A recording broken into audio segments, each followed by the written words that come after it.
పార్వతి ఆరతీజ, వినాయకుడు విశ్రుత్, కార్తికేయ ప్రశంస, గజ గజరాసుడు ముస్కాన్, నంది శైలజ, గణములు గ్రీష్మ భవాని, వాయిస్ బై అర్కిత ఇంకా Aparajita, script and concept by Satyadev.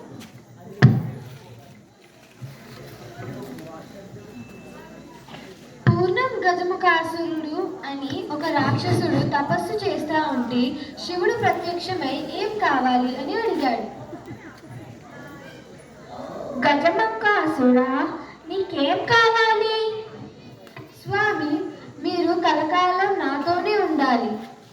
సరే గజముఖాసురుడా, నేను కలకాలం నీ గర్భంలో నివసిస్తాను.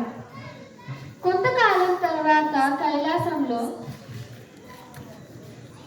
అయ్యో ఇంతకాలమైన పరమేశ్వర, నా స్వామి ఇంకా రాలేదు.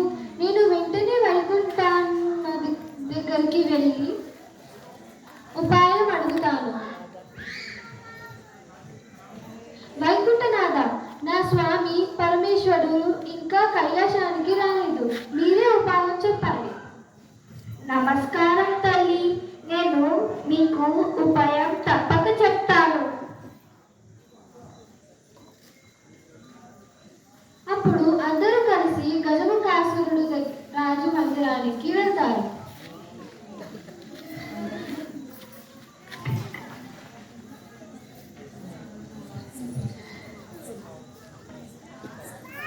మేమంతా భిక్ష కోసం వచ్చాము. నేను నంది. భిక్షలో మా శివుణ్ణి నాకు ఇచ్చేయండి. నా మరణం వచ్చేసింది. ఓం నమః శివాయ.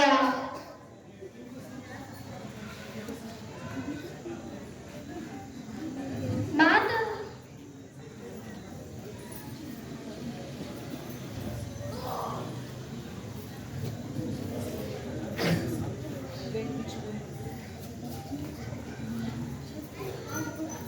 మాత మాత పరమశివుడు వస్తున్నారు. మాత మాత పరమశివుడు వస్తున్నారు. నా స్వామి పరమశివుడు వస్తున్నాడు. నేను స్నానానికి వస్తాను. పార్వతి మాత పసుపుతో ఒక కుమారుడిని తయారు చేసి కాపలాగా ఉంచింది. ఆ సమయంలో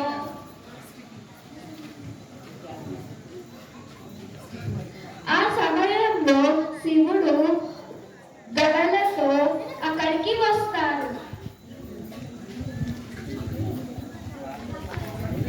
బాలక, నన్ను లోపలికి వెళ్ళని. లేదు, మా మాత నన్ను లోపలికి ఎవరిని రానియకుమంది. నేను ఎవరినో తెలుసా? పరమశివుణ్ణి. ఎవరైనా కానీ నేను లోపలికి ఎవరిని వెళ్ళనివ్వను. శివుడు కోపంలో తన త్రిశూలంతో కుమారుడి తలను నరికేస్తారు. ఏమి వైపరీత్యం! నా కుమారుడిని మీరు వరించారా? నా కుమారుడు నాకు దక్కకపోతే లోకాన్ని అంతం చేస్తాను. గణనులారా, ఉత్తర దిశ ఉన్న ఏదైనా తలను తీసుకొని రండి. గణలు ఉత్తర దిశలో ఉన్న ఏనుగు తలను తీసుకొని వస్తే కుమారుడు తలకి